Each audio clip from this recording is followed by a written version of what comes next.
যাত্রারীতির মধ্যে আরব আমিরাতের বিপক্ষে ২ ম্যাচের টি-20 সিরিজ খেলবে বাংলাদেশ। আকাশপথে নানা দেশ ভ্রমণ করার ক্ষেত্রে দুবাইয়ে যাত্রাবিরতি আছে। বাংলাদেশ থেকে কারো পাকিস্তানে যেতে হলে তা হয়ে যায় বাধ্যতামূলক।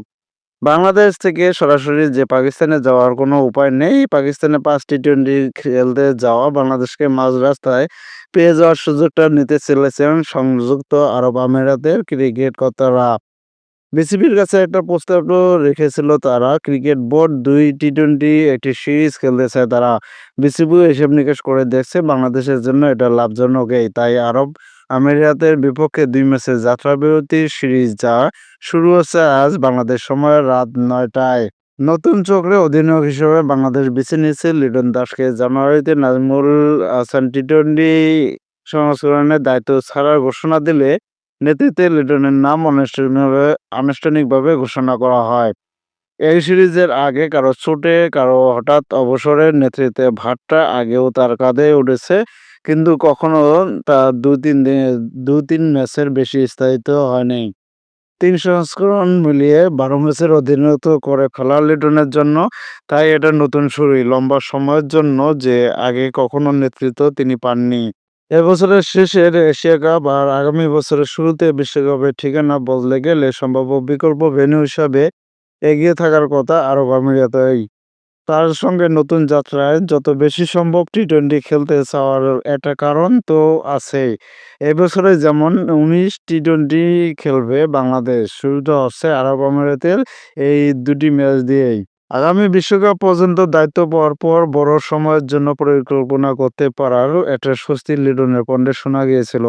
আরব আমিরাতের উদ্দেশ্যে দেশ ছাড়ার আগে এর সঙ্গে খেলা বোঝার ক্ষমতা, ঠান্ডা মাথায় সিদ্ধান্ত নিতে পারার দক্ষতা আর পরিষ্কার ভাবনা ঘিরে যে প্রশংসা এতদিন তাকে নিয়ে শোনা গেছে নানাজনের কাণ্ডে, এবার সবাইকে দেখানোর সুযোগটা পেয়েছেন।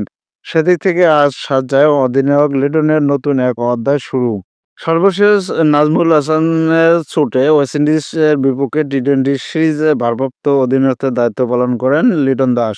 লিটনের অসাধারণ নেতৃত্বে বাংলাদেশকে বিরুদ্ধে ধবলধোলাই করেছিল তাদের ঘরের মাটিতেই। টেস্টে যে একটি ম্যাচ নেতৃত্ব দিয়েছেন, জিতেছেন। ওয়ানডে ৭ ম্যাচের জয় ৩টি।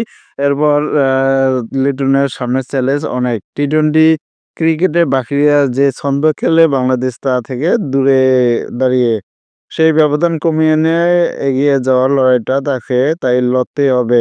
লিটন অবশ্য জানিয়ে গেছেন তার দলের খেলার নির্দিষ্ট কোনো ব্র্যান্ড নেই। যেদিন যা দরকার তা করাই হবে সব ক্রিকেটারের কাজ। এই যাত্রায় প্রথম প্রতিপক্ষ সহজ হওয়ার কথা লিটনের জন্য। আগে টি-২০ সংস্করণে আরব আমিরাতের বিপক্ষে বাংলাদেশ যে ৩টি ম্যাচ খেলেছে সবকটিতে জয় পেয়েছে। শক্তিতেও ২ দলের ব্যবধান স্পষ্ট। বাংলাদেশের পেসাররা এখন বিশ্বমানের।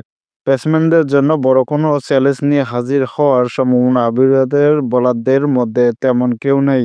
যাত্রাবিরতির সিরিজের নতুন শুরু করতে যাওয়া লিটনের তাই আশা একটু বড়ই হওয়ার কথা। লম্বা ভ্রমণের পথে হাঁটার শুরুতে স্বস্তির জয় পেলে তা আত্মবিশ্বাস যোগাবে তাদেরকে।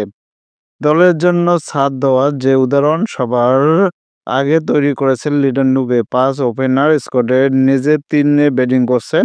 এখন থেকে টি-২০ সংস্করণে তার জন্য এটা হয়ে যেতে পারে স্থায়ী জায়গা।